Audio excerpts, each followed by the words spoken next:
Shalom. దేవుని పరిశుద్ధ నామానికి మహిమ కలుగును గాక.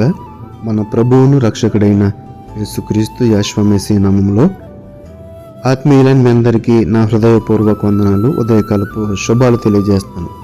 యెషయా గ్రంథము 54వ అధ్యాయము 17వ వచనంలో తండ్రి అయిన దేవుడు ఈరోజు మనకు ఒక ఆదరణకరమైన మాట, మనలో ఉన్న పిరికితనమును తీసివేసి ధైర్యము నింపే మాట ఈరోజు ఈ వాక్యం ద్వారా మనకి తేటపరుస్తున్నాడు. యెషయా గ్రంథము 54వ అధ్యాయం 17వ వచనం చదువుతున్నాను. నీకు విరోధముగా రూపింపబడిన ఏ ఆయుధమును వర్ధిల్లదు. నీకు విరోధముగా రూపింపబడిన ఏ ఆయుధమును వర్ధిల్లదు. ఆయుధాన్ని మనం ఎందుకు ఉపయోగిస్తామండి? ఆయుధాలను మనకి ఎందుకు ఉపయోగిస్తాం? రక్షణ కొరకు కదండి. అయితే మనకి విరోధముగా ఎవరు రూపొందిస్తారు? సాతానుడే. ఎందుకంటే వాడి దారిలోకి మనం వెళ్ళిపోవాలి. వాడి యొక్క ఈ లోక ఆశలన్నీ కూడా మనకి ఎరగా వేసి వాడి దగ్గరికి తీసిపోవాలని, వాడి యొక్క మార్గంలోకి లాక్కుపోవాలని వాడి ఆశ కదండి.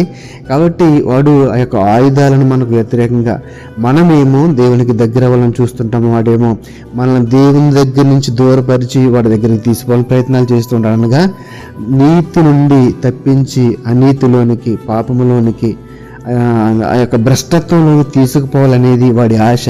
కాబట్టి మనకు విరోధముగా వాడి యొక్క ఈ లోకము అనే ఆయుధాన్ని, మనకి ఈ లోక ఆకర్షణ లేకపోతే పాపం అనే ఆయుధాలు మన మీద ప్రయోగిస్తూ ఉంటాడు. అయితే మనకి విరోధముగా, అంటే దేవుని నీతికి మన మీద ప్రయోగించబడిన ఆ యొక్క విరోధముగా రూపొందిన ఏ ఆయుధమును కూడా వర్ధిల్లదు. ఇప్పుడంతే మన యొక్క విశ్వాసము సడలినంత వరకు, మన యొక్క విశ్వాసం సడలిపోయినంత వరకు కూడా ఏ ఆయుధము కూడా మన మీద పనిచేయదు. ఏమి వచ్చినా సరే, ఏ శోధన వచ్చినా సరే, ఏ వేదన, ఏ కీడు వచ్చినా సరే, మనం ధైర్యం కలిగి, నేను కలిగిన దేవుడు జీవము గలవాడు, దీని నుంచి తప్పించగలుగుతాడని విశ్వాసం కలిగి, నిరీక్షణ కలిగి దేవుని పాదాల చెంత మనం అడుగుతూ ఉంటే గనక ఇక్కడ చెప్పండి మాట, నీకు విరోధముగా రూపింపని ఏ ఆయుధమును వర్ధిల్లదు అనే మాట మన జీవితంలో ఖచ్చితంగా నెరవేరబడుతుంది. అపోస్తలుడైన పౌలు రోమీయులకు రాసిన పత్రిక 8వ అధ్యాయం 37వ వచనంలో అంటాడు కదా, అయినను మనలను ప్రేమించిన వాని ద్వారా మనము వీటన్నిటిలో అత్యధిక విజయము పొందుచున్నాము. అయినను మనలను ప్రేమించిన వాని ద్వారా, తండ్రి అయిన దేవుడు ఆయన చెప్తున్న మాట యోహాను సువార్త 3:16 అంటాడు కదా, దేవుడు లోకమును ఎంతో ప్రేమించును. ఆయన యొక్క ప్రేమకు లిమిట్ లేదు, అసలు ఎంతో ప్రేమించాడు. కాబట్టి అయినను మనలను ప్రేమించిన వాని ద్వారా మనము వీటన్నిటిలో అత్యధిక విజయం పొందుతున్నాం. మన విజయానికి కారణము మనల్ని ప్రేమించిన తండ్రి అయిన దేవుడు యెహోవాయే. ఆయన ఒక్కడే. ఆయనే మన ధైర్యానికి కారణము, ఆయనే మన యొక్క విజయానికి కారణము. అదే మాటను అపోస్తలుడైన పౌలు హెబ్రీయులకు రాసిన పత్రిక 13వ అధ్యాయం 6వ వచనంలో కూడా చెప్తాడు. కాబట్టి ప్రభువు నాకు సహాయకుడు, నేను భయపడను, నరమాత్రం నాకేం చేయగలడు అని మంచి ధైర్యముతో చెప్పగలవారమై ఉన్నాము. మంచి ధైర్యముతో చెప్పగలవారన్న ధైర్యం కావాలి చెప్పాలంటే. ఆ ధైర్యం ఎప్పుడు వస్తుంది?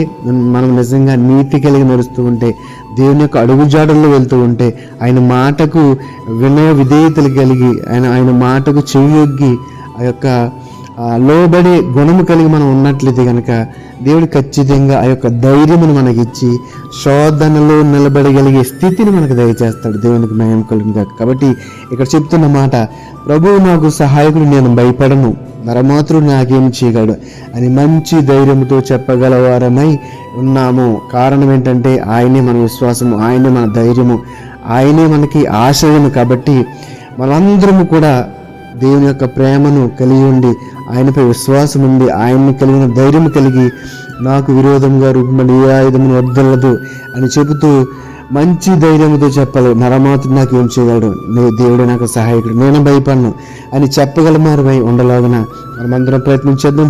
దేవుని పాదాల చెంత ఉండి, ఆయన మనం ప్రేమిస్తున్నాడు కాబట్టి ఆయన మనల్ని శోధనలో పడిపోకుండా తప్పించే ఆ యొక్క మంచి మనసు కలిగి ఉన్నాడు. కాబట్టి మనం భయపడకుండా దేవుని మాటకు విధేయులమై దేవుని యొక్క మార్గం నడుద్దాం. అట్టి కృప దేవుడు మనందరూ దయచేయనుగా. ఆమేన్.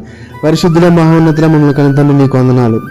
నీకు విరోధముగా రూపొందిన ఏ ఆయుధమును వర్ధిల్లదు అని ఈరోజు వాక్యం ద్వారా నీ మాటలు మాకు తెలియజేశారు తండ్రి. అవును ప్రభా, మీరే మాకు సహాయకులు, మేము భయపడము, నరమాత్రులు మాకు ఏం చేయగలరు అని మంచి ధైర్యం కలిగి ఎప్పుడు కూడా ఆయన నీ సన్నిధిలో నిన్ను కలిగిన ధైర్యంతో జీవించి కృపను దయచేయమని. ఎవరైతే నేను ఈ మాటలు వింటున్న బిడ్డలు అధైర్యంతో ఉన్నారు, పిరిగితనంతో ఉన్నారు, అయ్యో ఏంటి నా బ్రతికలైపోయిందన్నారు. అందరికీ నేను ఈ మాట ద్వారా ఆదరణ కలిగించి ధైర్యంతో నిలబెట్టమని నీ సన్నిధిలో ఇప్పుడే మోకాళ్ళ నుంచి ప్రార్థించి గుణము దయచేయమని నజరేయుడైన యేసు మెస్సీ నామములో ప్రార్థన అడిగి వేడుకొనుచున్నాం తండ్రి, ఆమేన్. షలోం.